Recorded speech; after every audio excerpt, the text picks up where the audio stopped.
My name is Kevin. I'm a 34-year-old single man. Currently, I run my own business and make a living from it. Fortunately, my business is doing well, and I'm enjoying life with my beloved girlfriend. Although I'm living a fulfilling life now, I actually hit rock bottom during my school years. In middle school, I was bad at sports and not good at talking, so I became a target of teasing in my class. Even when I talked to my teacher about it, he just said I was overthinking and didn't take me seriously. So I eventually lost my place in the classroom. As my classmates' teasing escalated, by the time I was in 8th grade, I stopped going to school completely. At that time, I had a strong inferiority complex and was constantly anxious about the future. The school encouraged me to go to high school, but having been out of school for almost 2 years, I couldn't imagine that I could suddenly go to attend classes at high school. I decided not to go to high school, so my education background stopped at the middle school.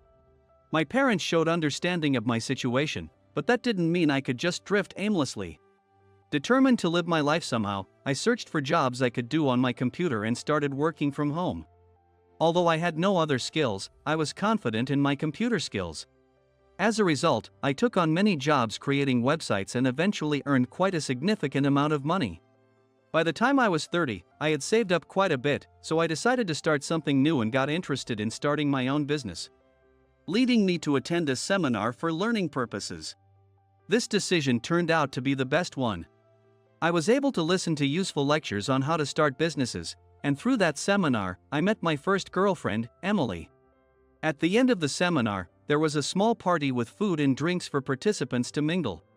It was there that I happened to sit at the same table as Emily, and she stole all my attention. Wow! She's so cute! With her large, sparkling eyes, she had a very adorable appearance. Her hair was shoulder-length and silky, styled in a bob that highlighted her cuteness even more. At first, I thought there was no way someone as beautiful as her would pay attention to me, but surprisingly, she started talking to me. Today's lecture was amazing. I'm a nurse, and it was really inspiring. Her friendly smile immediately eased my nervousness. Emily had unique charm that could put anyone at ease. Yes. Actually, I'm thinking of starting a business. Today was really informative, and I'm glad I came. Really? You're starting a business? I'd love to hear more about it. Our conversation flowed effortlessly from our first meeting, and before we knew it, we exchanged contact numbers. I never thought someone with no romantic experience like me would exchange numbers with a woman I just met. Surprised by the sudden turn of events, I decided to seize the opportunity and mustered up the courage to ask Emily out for a meal. It was a long shot, but miraculously, Emily agreed, and we ended up going on my first ever date. This led to us going out regularly, and 2 months after we met, we officially started dating. I founded my company when I was 31, but I was actually filled with anxiety.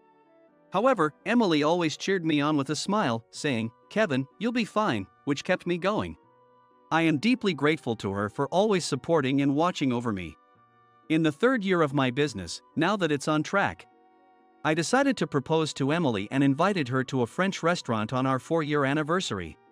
The restaurant is a popular spot known for its night view and romantic atmosphere. Emily also seemed to like the place, saying, "What a lovely restaurant." As we enjoyed the delicious course meal, I decided to show Emily the box with a ring before dessert was served. As expected, she was surprised, her big dark eyes widening as she stared at the velvet box. Feeling my heart pounding, I took a deep breath and began to speak. "Emily, I've come this far because you were with me. I can't imagine a life without you. Will you marry me? I promise to make you happy." Then, I took the diamond ring out of the box and slowly moved it towards her left ring finger. With tears welling up in her eyes, Emily murmured, "I'm so happy."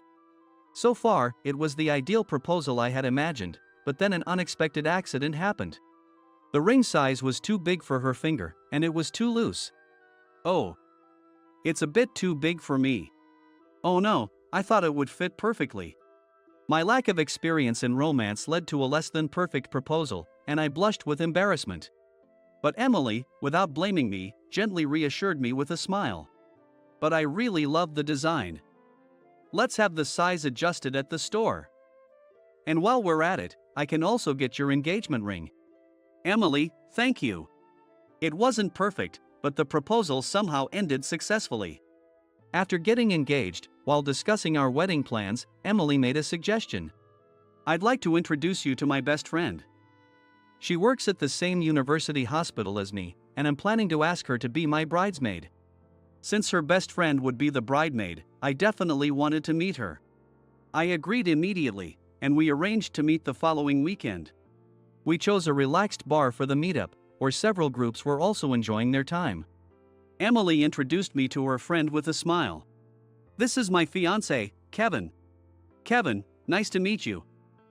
I'm Liz, I work in the psychiatric department at the same university hospital as Emily. Congratulations on your engagement. Thank you. I was a bit overwhelmed by Liz's polite demeanor and beauty, making me a little flustered. Liz was a different type of beauty compared to Emily, with a refreshing short haircut and almond-shaped eyes, giving her a cool impression. Though it was our first meeting, Emily's sociability made the dinner pleasant and lively. Talking with Liz, I understood why Emily admired her so much. Liz's politeness, sincerity, and integrity came through in her words. Apparently, Liz graduated at the top of her class from a national university's nursing school and is expected to become the head nurse at the hospital. Her impressive knowledge, efficient work style, and earnest attitude have garnered praise from the higher-ups. Being a head nurse candidate is really impressive, Liz. No, not at all. By the way, Kevin, did you study business in university? It seemed Liz assumed I was a university graduate since I ran a company. I decided to clear up the misunderstanding and told her the truth. Actually, my highest education level is middle school. What? Middle school? Why? Liz was visibly surprised, her voice rising in disbelief. Emily, sitting beside Liz, also seemed puzzled by her reaction. No one expected the usually composed Liz to react so strongly to the mention of middle school education. Well, I didn't fit in at school and ended up dropping out. That's why I only have a middle school education. Oh, I see. After revealing my past truancy, Liz suddenly became silent. The previously lively atmosphere at the table shifted to a heavier mood. Feeling awkward, Liz started drinking at a faster pace and soon her face turned bright red. Liz? Are you okay? You might be drinking too much. Your face is really red. Am I okay? That's my line. Seeing Liz's sudden outburst, Emily and I exchanged a glance. What on earth had gotten into Liz? But she continued speaking, ignoring our confusion. Emily, I hate to say this, but I don't think you should marry Kevin. Liz. How can you say such a thing? I was stunned by Liz's words. Kevin only has a middle school education and runs his own business? I don't think that self-employment is that easy without specialized knowledge. And if he couldn't even attend middle school properly, I doubt he can manage a business to the end. Liz? That's way too harsh. Emily trembled with indignation at Liz's blunt words. I, too, was deeply shocked by Liz's words, but I could understand why someone as accomplished as she might think that way. As I sat there feeling despondent, I suddenly heard a voice behind me. Oh, Kevin. And Emily and Liz are here too? The voice belonged to Sarah, a mutual acquaintance of Emily and me, who was also a nurse. Sarah, a 50-year-old veteran, was the head nurse in the psychiatric department where Emily and Liz worked. Oh, Sarah. I didn't expect to see you here. Yes, I came here with a friend. I was on my way back from the restroom when I thought I saw people who looked like you. And it turns out it was you. Seeing Sarah and me talking familiarly, Liz was surprised. She hadn't expected her superior, Sarah, to know me. Excuse me, Sarah, but how do you know Kevin? Well, my son owes a lot to Kevin. What do you mean? Didn't you know, Liz? Kevin runs a company that provides job support. He gives such meticulous support that many clients, including my son, are doing well thanks to him. Actually, I run a business that primarily focuses on social rehabilitation and job support. Learning about my connection with Sarah, Liz seemed even more shocked. Unaware of Liz's inner turmoil, Sarah cheerfully continued talking. My son dropped out of university and had been staying at home.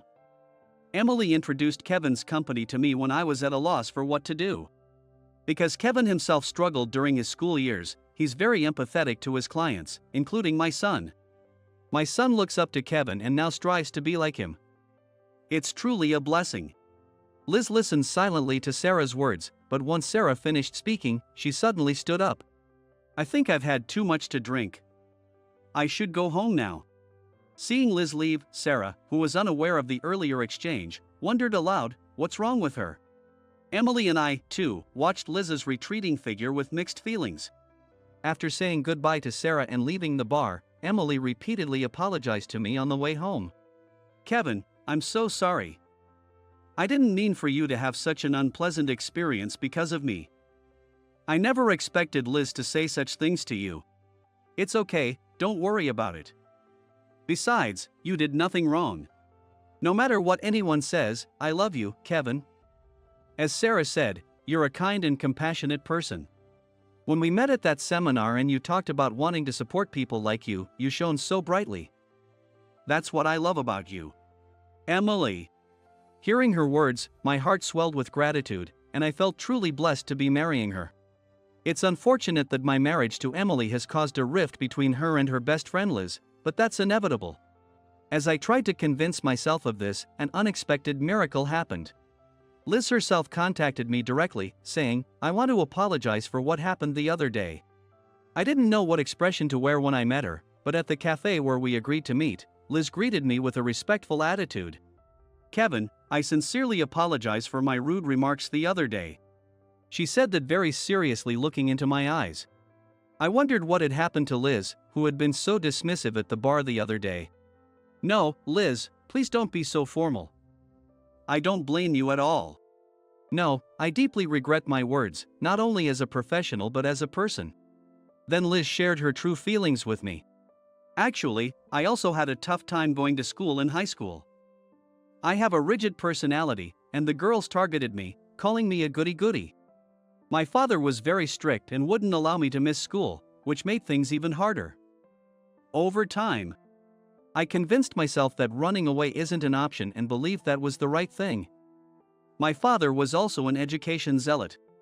So I pushed myself to be top in my studies, which has been my goal all along. As Liz spoke, she looked unusually sad, probably because the painful past was coming back to her. I listened quietly, feeling sympathy for her. Unlike me, who could express my struggles, Liz must have endured immense hardship. By continuously pushing myself, I ended up imposing the same standards on others, becoming a narrow-minded person. That's why I said such harsh things to you. But Sarah's words made me realize I was wrong. We nurses should be empathetic. Yet I was imposing my views on others. I, too, wished my father had acknowledged my struggles back then. I was becoming just like him. Kevin. As Sarah said, you are wonderful for overcoming your past hardships and supporting others. I'm truly glad that Emily chose you. At that moment, I felt that Liz had truly overcome her past. Her eyes were bright and clear like never before. I am honored that you think so highly of me. I would be delighted if you could attend our wedding. Emily would feel very reassured if you could be her bridesmaid. Kevin, thank you. That's how we reconciled with Liz, and she agreed to be Emily's bridesmaid at the wedding, which turned out to be a great success. Even now, the wedding photos show the affectionate smiles of Emily and Liz walking together. After the wedding, Emily and I continued to keep in touch with Liz. Recently, Liz has been studying to become a peer helper, a counseling certification. A peer helper is a private certification recognized by counseling associations. Obtaining this qualification proves that she has the basic knowledge needed to work with people in welfare settings, including hospitals. For someone like Liz, who works in the psychiatric department, it's the perfect certification. I wanted to study to be a peer helper and use it in my work. There's a lot I can learn that will help me relate to patients. And I thought it would be wonderful if I could help someone just like you do, Kevin. Liz said this with a refreshing smile. This shows that people can reinvent themselves as many times as they want. Just like how I once despaired at life and rejected human relationships, but now live a happy life through the warmth of others. How did you find today's story? Please subscribe to the channel and click the like button to support our production. We also look forward to your comments. See you in the next video.